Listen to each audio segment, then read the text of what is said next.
4 বছর যাবৎ আমার বিয়ে হয়েছে, কোনো সন্তান হচ্ছিল না।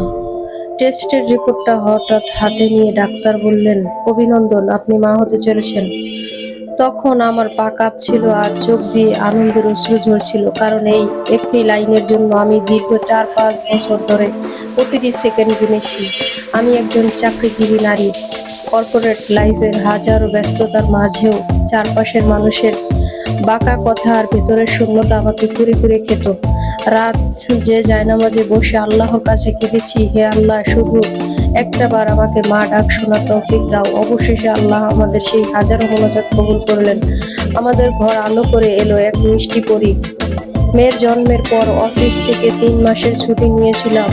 ওই 90 দিন ছিল আমার জীবনের সবচেয়ে সুন্দর সময়। সারাদিন তার ওই তুলতুলে নরম হাত ছুঁয়ে থাকা আর গায়ের অপরাধী মিষ্টি গন্ধ নেওয়া আর বুক ছিঁড়ে আসতো মাতৃত্বের স্বাদ উপভোগ করা, সব মিলিয়ে আমি যেন এক অন্য জগতে ছিলাম।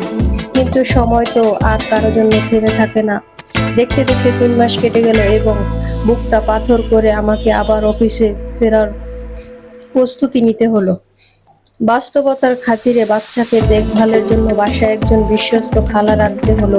ছুটির পর প্রথম যেদিন অফিসে গেলাম, মনে হচ্ছিল আমার শরীরটা অফিসে চলছে না, মনটা বাসায় মেয়ের দোলনাতেই পড়ে আছে।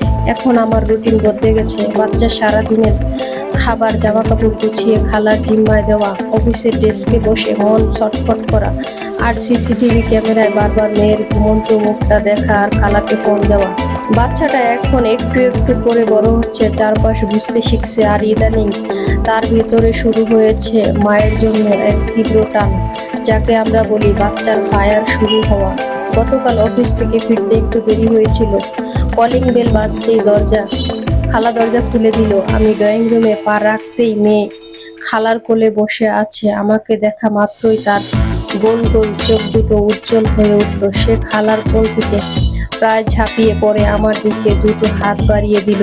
আমি ব্যাগটা ফেলে তাকে বুকে টেনে নিতেই সে আমার গলা শক্ত করে জড়িয়ে ধরল এবং ও শব্দ করে ফুঁপিয়ে কেঁদে উঠল। এই কান্না কোনো কষ্টের কান্না ছিল না, এটি সারাদিনে মাকে না দেখার এক তীব্র অভিমান, এক অবুঝ ভালোবাসা। সে যেন তার ছোট্ট বুকটা দিয়ে বলছিল, মা, তুমি আমাকে ছেড়ে এতক্ষণ কোথায় ছিলে? তার সেই কান্না আমার চোখের কোনা ভিজে উঠল। তাকে শক্ত করে বুকে চেপে ধরে কপালে চুমু খেলাম। মনে হলো অফিসের সারাদিনের ক্লান্তি আর জীবনের বিগত 4 বছরের কষ্ট এই এক মুহূর্তেই ভালোবাসার আগুনে পুড়ে ছাই হয়ে গেল। আল্লাহর দরবারে লাখো শুকরিয়া, এই মধুর ফায়ার দেখার জন্য তো আমি দীর্ঘ প্রতীক্ষায় ছিলাম। এই ধরনের গল্প পেতে চাইলে প্লিজ লাইক, কমেন্ট, শেয়ার করে পাশে থাকবেন, সাবস্ক্রাইব করবেন, ফলো দিবেন।